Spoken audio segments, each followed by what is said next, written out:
بغيت نولي مغربي يا عباد الله.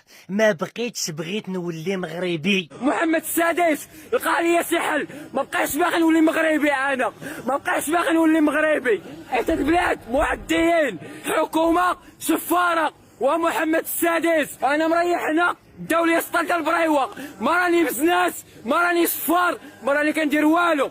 تعداو عليا الدوليه ديالي. اش بغاونا نديرو الاخوان؟ الله ياخذ الحله. جا مرده هز لي سطل ركبت طاموبيلته ونزل فيا. هذا هو اخر حل لقاه هاد الشاب باش يهرب من الحقره ديالكم. تيهضر مسكين وقلبو وفمو وعروقو بغاو يتفرقعوا لانه حس بالحقره من طرف السلطات. هاد الشاب قاسيه جدا باش انك تقول بغيت نولي مغربي. قاسيه جدا باش انه وحدين يكرهوك في بلادك وانت شاب ومجتهد وكتحاول. هاد الشاب كيبيع البريوات وعمر السطل ديالو بالبريوات ويعلم الله اش من مجهود دار، واش تفنن فيهم، واش الام ديالو هي اللي صوبتهم ليه، واش بزاف ديال السينوريات باش انه يحاول يندمج اقتصاديا، باش انه يحاول يجيب شويه ديال المدخول، باش انه يحاول يصوفي. يعني شاب نشيط، يعني ما مبلي ماش مكار ما حتى حاجه. وفي نهايه المطاف مردا مخزني تيعطي راسو الحق انه يجي في كات ويهزلو داك الصل ديالو ويمشي بيه. كاري كان داك الشاب مسكين هو والتعب ديالو، هو والانتظارات ديالو، هو والمجهود ديالو، هو وداك الامل في انه يدخل النهار ديالو ويمشي للام ديالو يفرحها.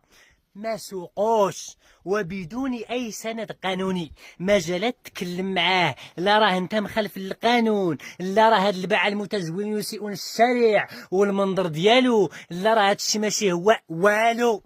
صافي كتجي وكتخطف القوت اليومي ديال شاب مغربي.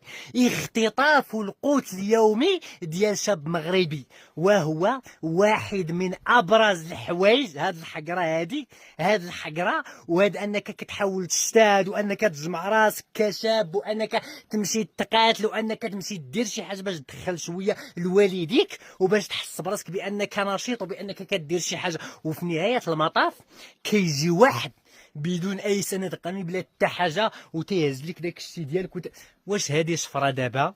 واش هذا اعتداء؟ واش هادي حقره؟ فين غيمشي داك السطل؟ واش داك الشاب مسكين اللي تقرر باش انه يقادو زعما ما محله من الاعراب؟ صافي الحقره ما مسوقين ليه، يمشي يموت. هذه هي، يمشي يموت. وأي سلطة لكم وأي شرعية لهكذا ممارسات؟ قسما بالله إلا بحال هاد الفعايل وراهم كتار. راه غير كاين الحويجات اللي كيبانوا وكاين اللي عنده الشجاعه انه يتكلم وكاين اللي ما عندوش ولكن بحال هاد التصرفات هذه هي اللي كتخلي ان الشباب يكرهوا. وراه قالها لكم بغيت نولي مغربي، ماشي حيت ما كيبغيش البلاد ولا كيكرهها ولا كيكره المغرب، ولكن هاد الحقره خلات ان الشباب يكرهوا البلاد. بمعنى هاد الكلام اللي قالوا هاد الشاب ملخص لانكم كرهتونا في هاد البلاد بالتصرفات ديالكم. ماشي هاد التراب وهاد الارض الطاهره اللي كنتمشيو عليها، ماشي هاد البشر، هاد الناس اللي كلهم امال واللي كلهم حيويه واللي كلهم اجتهاد باش انهم يديروا شي حاجه. لا، بعض التصرفات ديال بعض الانانيين، ديال بعض السلطويين، ديال بعض الحقاره، ديال بعض الناس اللي مازال عندهم العقول ديال القرون الوسطى والعقول الاقطاعيه والعقول الديكتاتوريه، هي اللي كتكرهنا. فانا ما كتحسش بانه كاينه شي حاجه كتاثرك ولا ان شي واحد قادر انه يجيب كات ويدير لك سلاحك ويمشي، ما يتكلم معاك، ما يهضر معاك، ما يشرح لك المخالفه، ما حتى حاجه. يعني اعتداء، يعني اختطاف، يعني سرقه المجهودات ديال الشباب والاجتهادات ديالهم والامل ديالهم.